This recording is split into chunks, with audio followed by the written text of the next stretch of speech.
Right. We should be good, but we'll just wait for this to pop up. Okay.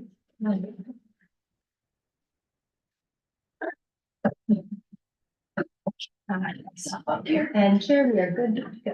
Okay. Recording. Good afternoon, everybody. I'm Liz Staubach, Chair of the City of Albany IDA. Call the December 14th meeting to order.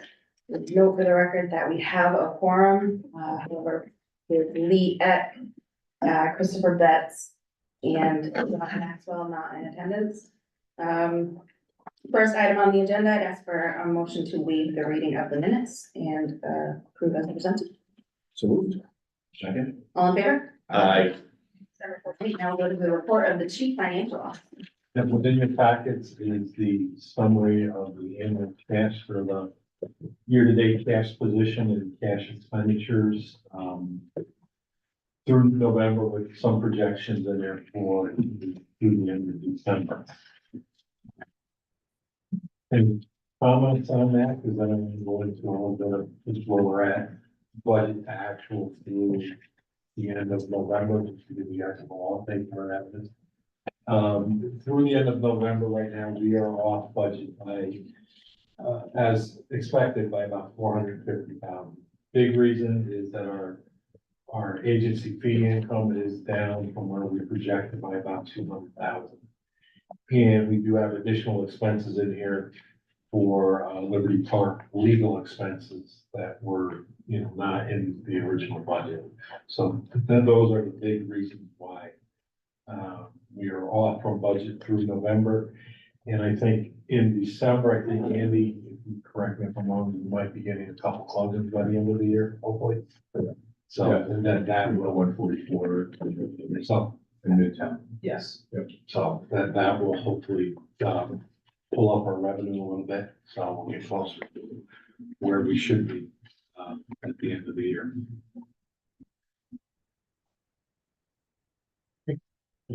Any questions for council? All right, thank you. Unfinished business, Northwood Landing policy. Thank you, Chair. This project was introduced and discussed at last week's finance committee meeting. It is the proposed affordable housing complex at 500 Roosevelt Boulevard, consisting of 185 units. This project will be utilizing 4% loan for housing tax credits. Staff will be assisting as needed to get the estimated improved assessed value so that we can round out our analysis in time for the potential public hearing, which is being requested through this resolution today, and that will be held next month. Okay, and there's favorable recommendation out of the audit finance committee and preliminary planning board approval on the project. So, yes. Yeah, any questions? All right, may I get a motion on the public hearing resolution? So moved. Can I get a second? Oh, yes, not second. All in favor? Aye. Let's swap back and forth. Yeah, that's it. All right, new business. Excitement for the project. That's it. Yeah. Thanks, thank you. Man Realty, this is the project right up the street here at the corner of 90 South Swan and State Street. It's also known as 244 State Street. It was a project that was introduced to the IDA back in 2022 and closed with the IDA in July of 2022. The assistance group at the time was mortgage recording tax exemptions, sales tax exemptions, and real property tax abatements. This was the planned redevelopment of a predominantly vacant 44,000 square foot building that had been previously used as office space. And they were looking to redevelop the property into about 61 market rate apartment units with a small bit of commercial on the first floor there. It was about a $9 million investment estimated at the time. And between the time construction commenced and where we are here in December, the request at hand is to extend the sales tax exemption duration only, not amount. The duration for 8 months through August 2024 to allow time to get those materials paid for on site and be able to take advantage of the previously approved exemptions. There is a representative of the project beneficiary here with us today if there's any specific questions. Anyone have any questions? How's everything going? It's in good, we're gonna start check working soon, so yeah, we should be in good. Great. All right, All right, may I get a motion, for the resolution of authorizing extension? so moved. I'll second.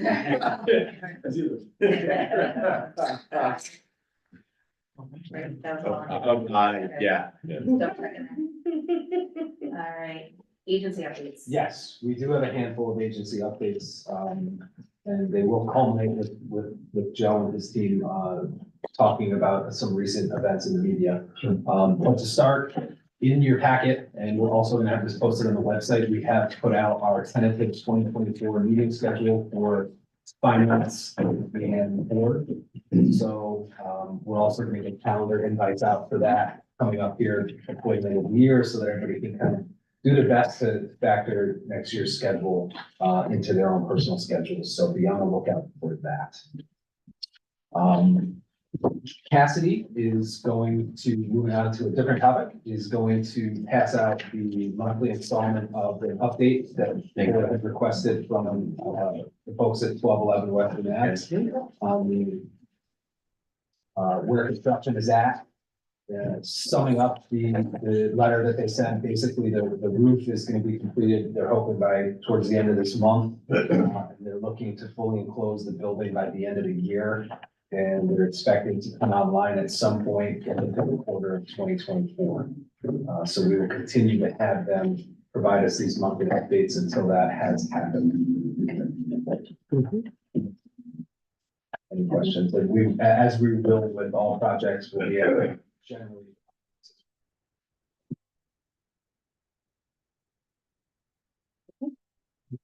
Thank you. Yeah, I think, you've probably seen in the paper the last week or two, an article about, SEDC.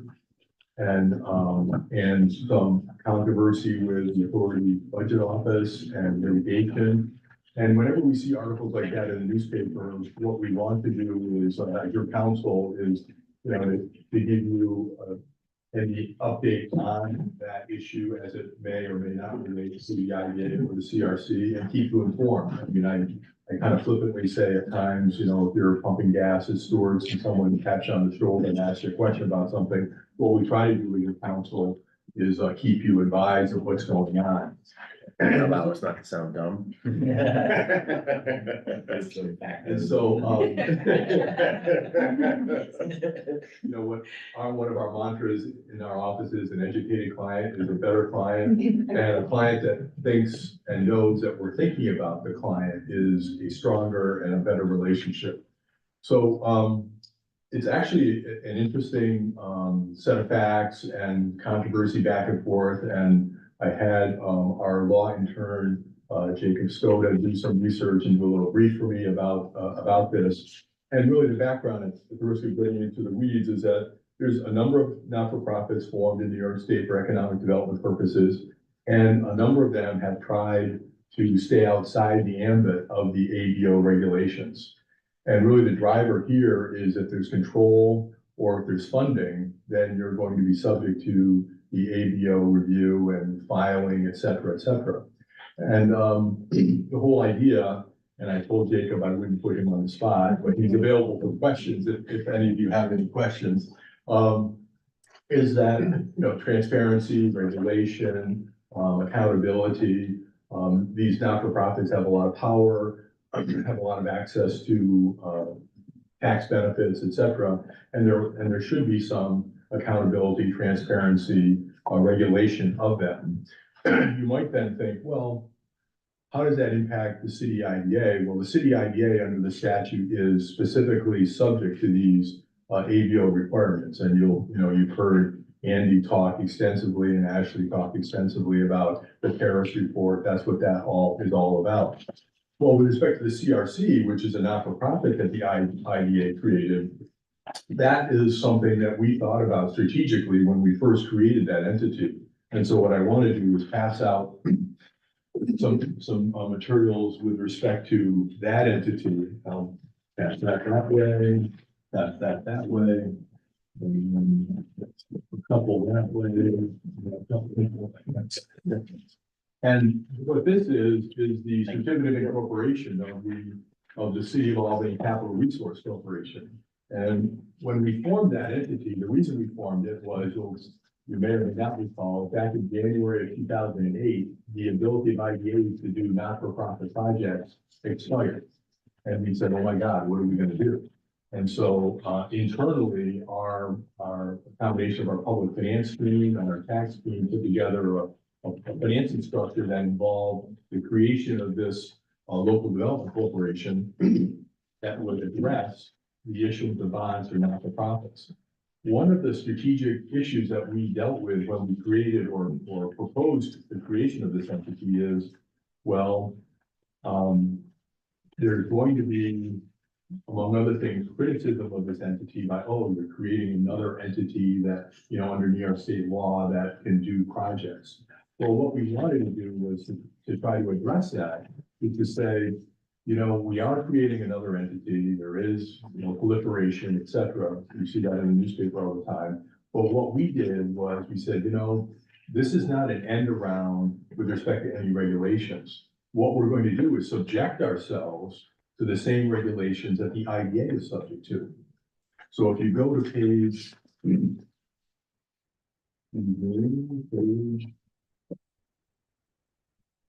4, you see paragraph 13. There we indicated that the corporation was subject to, among other things, the ABO requirements that are contained in the Public Authorities Accountability Act. The whole idea there was we didn't want, among other things, the criticism of the creation of this entity to be, well, you were trying to get around the FOIL laws or the open meetings laws or seeker. If you look at this certificate of incorporation more carefully, you'll see in other paragraphs that we on our own subjected the entity to those requirements. One of our clients said it best, the CRC occupies a parallel universe to the IDA. Same members, same regulations, same requirements. And so we're just bringing this to your attention in case, as you look at or think about or question, if you are, about the Saratoga County case, we avoided that issue and I think took the high road with respect to accountability, transparency, and regulation by on our own voluntarily, agreeing to be subject to those requirements. And we did that strategically because the IDA was already subject to them. And, the staff is geared up for it, the members are geared up for it. So that's the background and a little update, and a little discussion about what's been in the news. So that'll open up for any comments or questions. So this and then back to you. The CRC isn't required to report to? Well, and that's the issue about the SEDC. Right. If you're subject to or you have certain elements, then you are. Okay. It's not a clear question. Prior to the decision, we weren't actually required to report the way that we do this thing? Well, it all depends on how you operate. Okay. The IDA, there's a specific reference IDA. The others is this definition of local authority, and whether you are considered to be a local authority has been contested, most recently in the Saratoga case. So we could have made an argument that we weren't, but we decided strategically, politically not to do it. How does who appoints the board of, first Saratoga, but as actually for Capitalize? It's the corporation, the council. The council appoints it for Capitalize only? Yeah. Okay. It's the same, I thought so. it's the same mechanic, yeah. Right. And that's a big industry.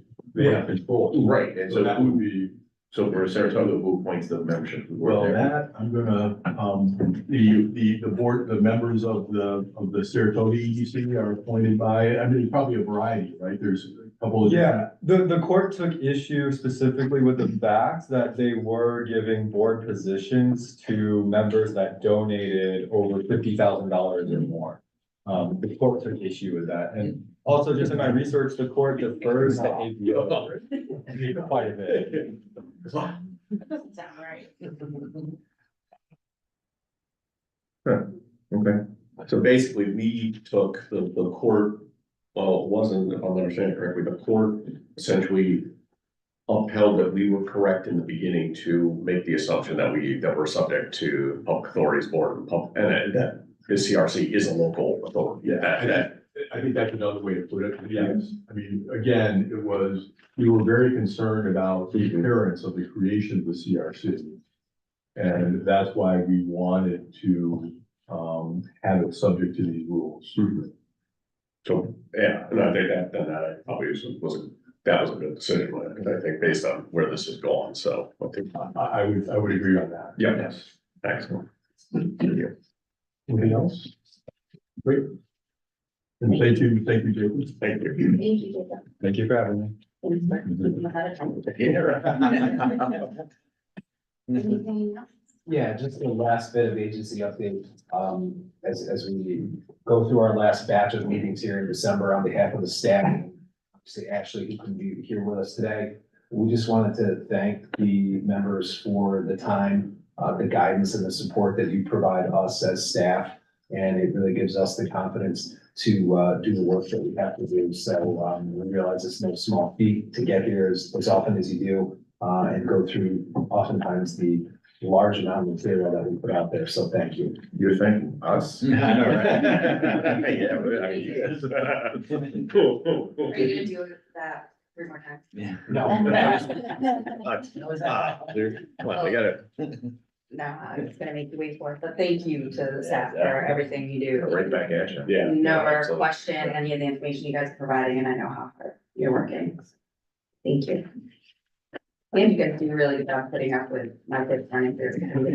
Thank you. Now, the trees may feel different. Yeah. Um, But I like having more questions. compliance update. It has that. So we are gearing up for our big January push for the annual reporting. We'll be reaching out to over 100 active projects through the IDA, or over 80 active projects through the IDA, the other 20 are through the CRC. As part of our annual reporting push, looking for job numbers, any other information. So Pat and Kathy will be helping on that effort this year, and we are teeing everything up to be able to send it on the first day we get back on June. Otherwise, there's some time. Thank you. All right, anything else? May I get a second? Second. All in favor? Aye. Right, one down, 3 to go. Give me 1 second.